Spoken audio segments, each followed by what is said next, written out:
Hello to everyone. आज हम लोग पार्लियामेंट के बारे में पढ़ेंगे। बीपीएससी ट्री 4 में जो भी बच्चे एग्जाम दे रहे हैं उनके लिए ये काफ़ी इम्पोर्टेंट टॉपिक है।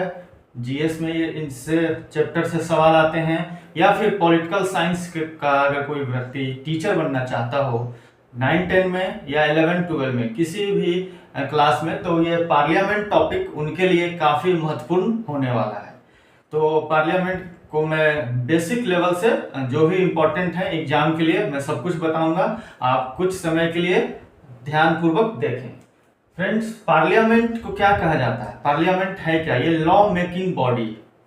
पार्लियामेंट जो है हमारा, इसे लॉ मेकिंग बॉडी कहा जाता है।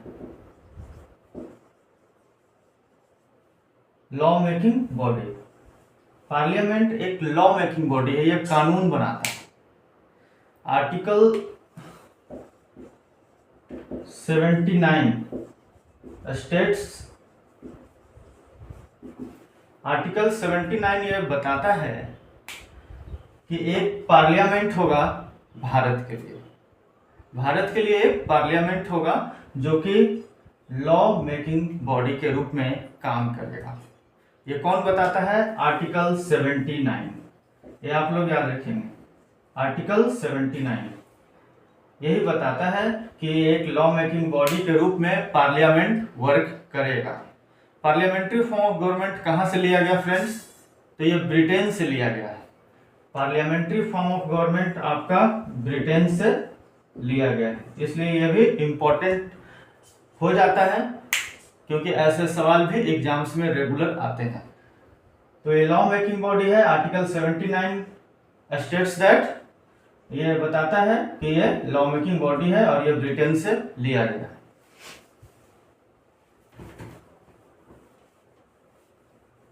Parliament has 3 parts. इसमें 3 पार्ट्स हैं। कि कौन कौन से हैं फ्रेंड्स? पहला number president, second Lok Sabha and Rajya Sabha. ये तीनों मिलकर पार्लियामेंट बनता है। कुछ बच्चों से पूछूं तो मैं वो बताते हैं लोकसभा एंड राज्यसभा, बट वो आधा जानकारी है उनके पास। सिर्फ लोकसभा और सिर्फ राज्यसभा से नहीं बनता पार्लियामेंट। पार्लियामेंट में प्रेसिडेंट भी इंक्लूडेड है।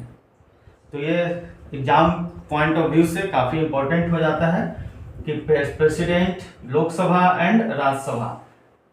तो इसे आप देख लें अच्छे से कि प्रेसिडेंट भी है, लोकसभा भी है और राज्यसभा भी है। अब आपको मैं ये बता दूं कि लोकसभा भी है और राज्यसभा भी है फ्रेंड्स। तो इसकी क्या नीड हुई कि राज्यसभा मतलब 2 सदन की नीड क्यों हुई? लोकसभा भी और राज्यसभा भी। पार्लियामेंट में सिर्फ लोकसभा भी रह सकता था, कानून ही बनाना है तो लोकसभा कानून बना सकती है। फिर राज्यसभा की क्या नीड है?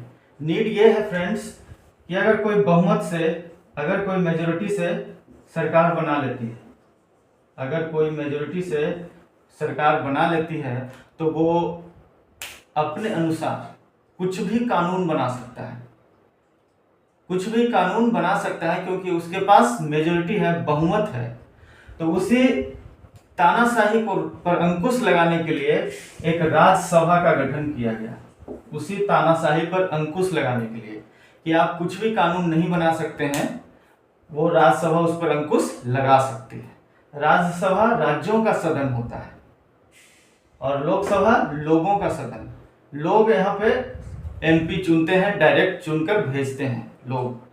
और राज्यसभा जो है वो राज्यों के द्वारा एमपी को भेजा जाता है।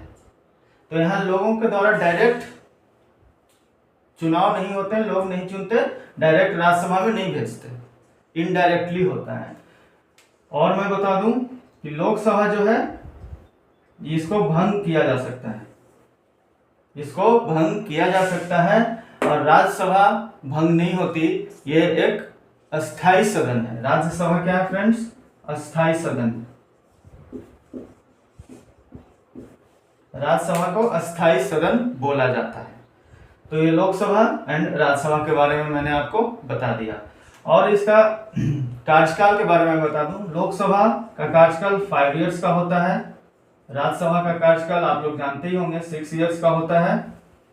ये 5 इयर्स डिफरेंस है, 5 इयर्स एंड वो 6 इयर्स, और वो हर 2 साल में उसके 1/3 सदस्य बदल जाते हैं, 1/3 सदस्य जो है वो चेंज हो जाते हैं।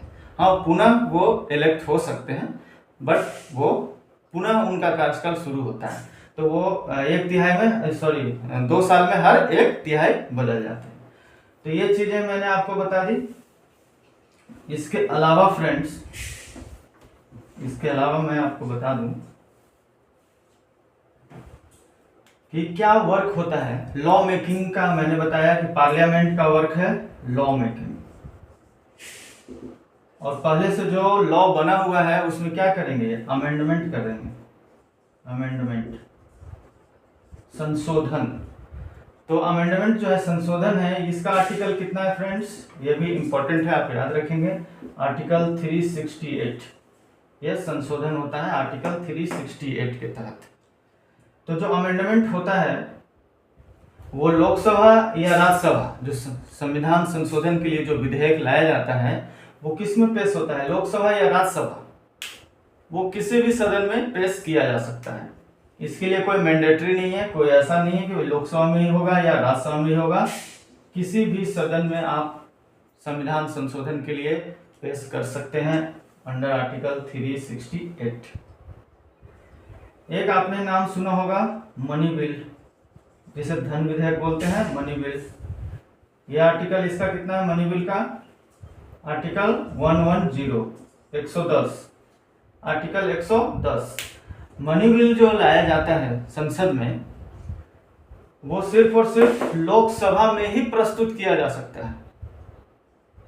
वो जो उसको इंट्रोड्यूस किया जाएगा तो लोकसभा में ही, और राष्ट्रपति के अनुशंसा पे लाया जाता है, उनकी पूर्व अनुमति ली जाती है, उनकी अनुमति ली जाती है, फिर लोकसभा में उसे पेश किया जाता है।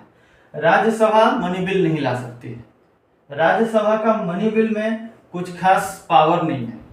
राज्यसभा के लिए बस मनी बिल में इतना ही पावर है कि उस पर अपनी कुछ सिफारिश दे सकता है, वो भी 14 दिन के अंदर, 14 दिन के अंदर सिफारिश देना होगा राज्यसभा को, उससे ज़्यादा अधिक टाइम नहीं ले सकते हैं। उससे अगर अधिक टाइम जाएगा तो लोकसभा से वो पास माना जाएगा, मतलब संसद से ही पास माना जाएगा। तो 14 दिन को टाइम दिया जाता है राज्यसभा को कि वो अपनी कुछ सिफारिश देना चाहते हैं मनी बिल पर, धन विधेयक पर, तो आप दे दीजिए। उसका ड्यूरेशन है 14 दिन। तो ये चीजें हो गई धन विधेयक के बारे में। और धन विधेयक कौन तय करता है फ्रेंड्स कि ये धन विधेयक है या धन विधेयक नहीं है, ये लोकसभा के अध्यक्ष तय करते हैं। लोकसभा के जो अध्यक्ष हैं, अभी कौन है अध्यक्ष, ओम बिरला, तो ओम बिरला तय करेंगे, जो अध्यक्ष हैं, जो पद पे रहेंगे वो ही तय करेंगे कि कोई भी बिल मनी बिल है या नहीं, लोकसभा अध्यक्ष तय करता है। राज्यसभा के पास पावर नहीं है, वो सिफारिश दे सकता है, मनी बिल में ना ही कोई संशोधन कर सकता है और ना ही मनी बिल को रोक सकता है, कुछ नहीं कर सकता, बस अपनी सिफारिश मनी बिल पर दे सकता है। इससे अधिक राज्यसभा के पास कोई पावर नहीं है। तो मनी बिल इंपॉर्टेंट है आपके लिए एक टॉपिक, तो ये ध्यान में रखेंगे। दूसरा है मनी बिल के अलावा और एक इंपॉर्टेंट है जिसे बोलते हैं हम लोग ज्वाइंट सिटिंग, संयुक्त अधिवेशन। ठीक है फ्रेंड्स, ज्वाइंट सिटिंग क्या बोलते हैं उसे, ज्वाइंट सिटिंग, संयुक्त अधिवेशन। यह आर्टिकल कितना है, आर्टिकल 108, 108। तो ये भी बहुत इंपॉर्टेंट है, ज्वाइंट सिटिंग के बारे में भी आप लोग जानिए, काफी इंपॉर्टेंट है।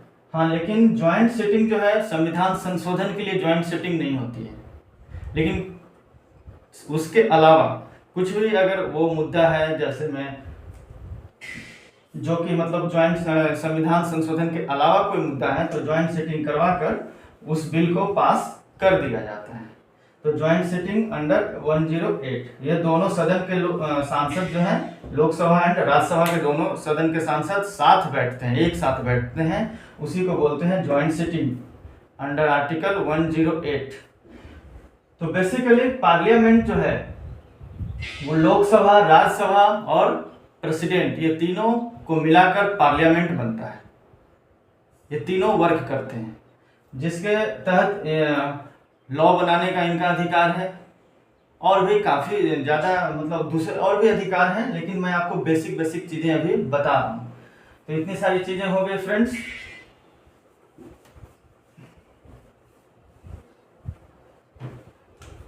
इसके लोकसभा का कार्यकाल 5 इयर्स एंड राज्यसभा का कार्यकाल 6 इयर्स एंड राष्ट्रपति जो प्रेसिडेंट होते हैं उनका कार्यकाल 5 इयर्स।